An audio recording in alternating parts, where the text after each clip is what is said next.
Assalamualaikum warahmatullahi wabarakatuh. Pada kesempatan kali ini saya akan mempresentasikan instalasi pompa air bersih pada gedung kantor. Nama saya Muhammad Naufal Wadidya Dwantara dari Politeknik Negeri Jakarta, jurusan Teknik Mesin, Prodi Teknik Mesin.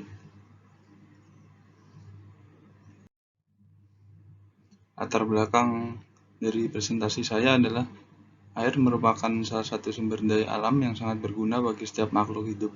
Kebutuhan air pada manusia akan bertambah besar sesuai dengan perkembangan teknologi yang terjadi di masyarakat dengan sistem pengaturan dan pengolahan yang efektif dan efisien dengan menggunakan sistem plumbing.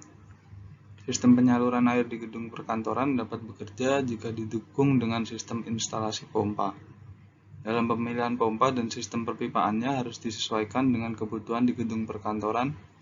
Penting untuk dimengerti besar kapasitas, diameter pipa, dan head instalasi.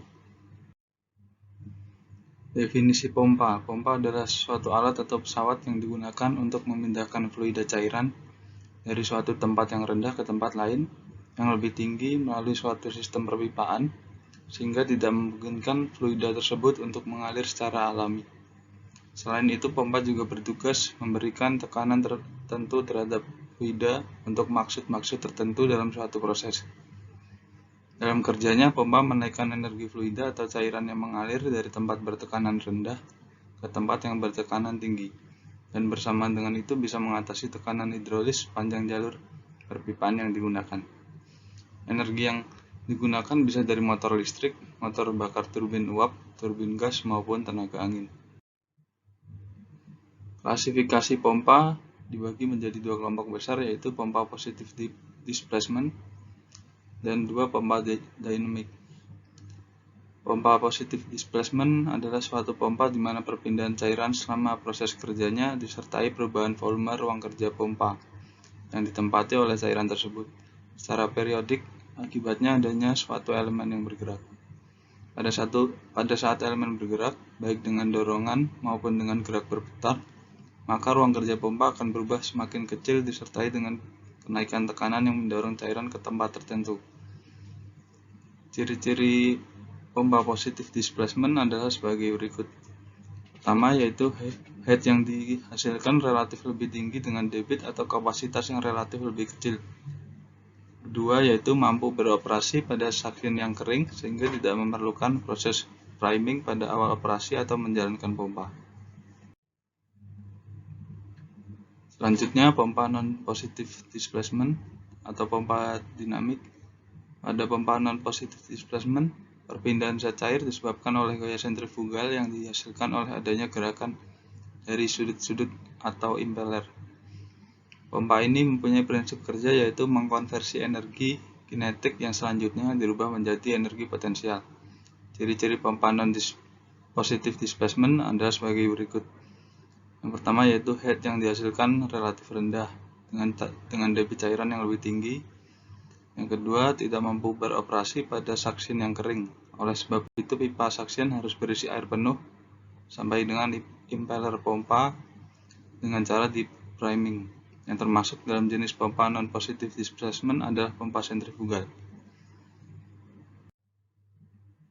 Fungsi dan jenis alat plumbing.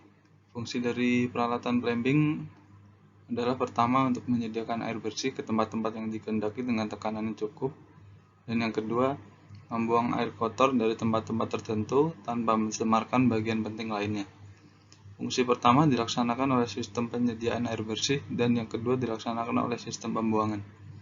Jenis peralatan plumbing dalam artian khusus istilah peralatan plumbing meliputi 1. Peralatan untuk penyediaan air bersih, 2. Peralatan untuk penyediaan air panas, 3. Peralatan untuk penyediaan pembuangan, dan 4. Peralatan saniter. Sistem penyediaan air bersih. Sistem tangki atap. Dalam sistem ini air ditampung lebih dahulu dalam tangki bawah yang biasa dipasang pada lantai terendah bangunan atau di bawah permukaan tanah. Kemudian dipompakan ke suatu tangki atas yang biasanya dipasang di atas atau di atas lantai tertinggi bangunan. Dari tangki ini air didistribusikan ke seluruh bangunan. Air dalam reservoir bawah dipompa ke reservoir atas sedemikian rupa. Setelah itu air disalurkan dari reservoir atas ke unit beban pumping pada tiap lantai gedung, sehingga tiap unit beban pumping dapat dipenuhi sesuai kebutuhannya. Berikut merupakan gambar instalasi pompa, yaitu pompa di bawah dan tangki air di bawah dipompa menuju ke atas ke tangki atas, kemudian oleh tangki atas didistribusikan ke tiap lantai. Selanjutnya, sistem booster gedung. Dalam sistem booster gedung, seperti pada gambar berikut ini, air dipompa kembali langsung dari reservoir atas ke sistem distribusi lain bangunan dengan tujuan agar unit beban terjauh dapat terjangkau akan kebutuhan kapasitasnya. Seperti berikut ini.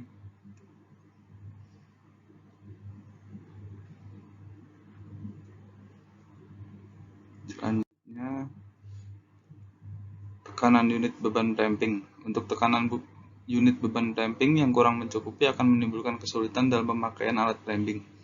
Tekanan yang berlebihan dapat menimbulkan rasa sakit apabila terkena pancaran air, mempercepat kerusakan peralatan pumping, dan menambah kemungkinan timbulnya pukulan oleh air.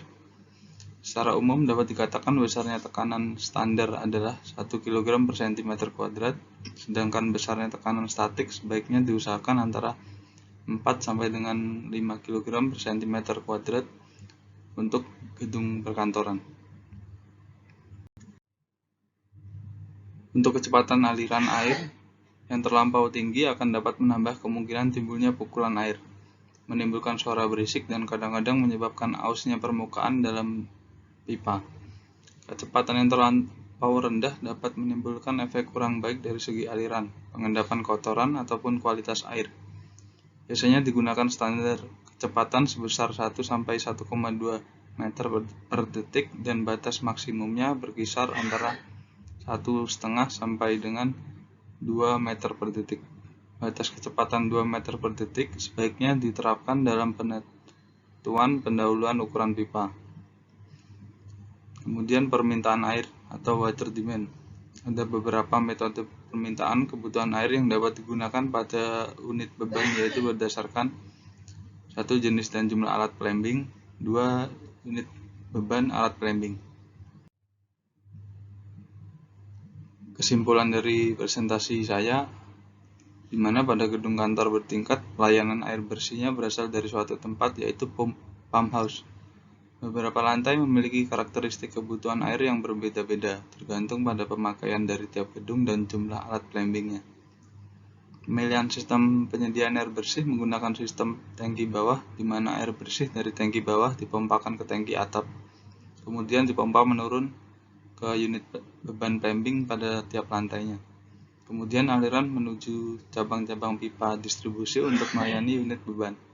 Jadi dalam melakukan instalasi pompa air bersih diperlukan data-data dan perhitungan yang matang agar dapat ditentukan jenis pompa yang akan digunakan, sehingga kebutuhan air pada gedung kantor dapat terpenuhi sesuai dengan permintaan dan kebutuhannya. Sekian presentasi dari saya. Terima kasih.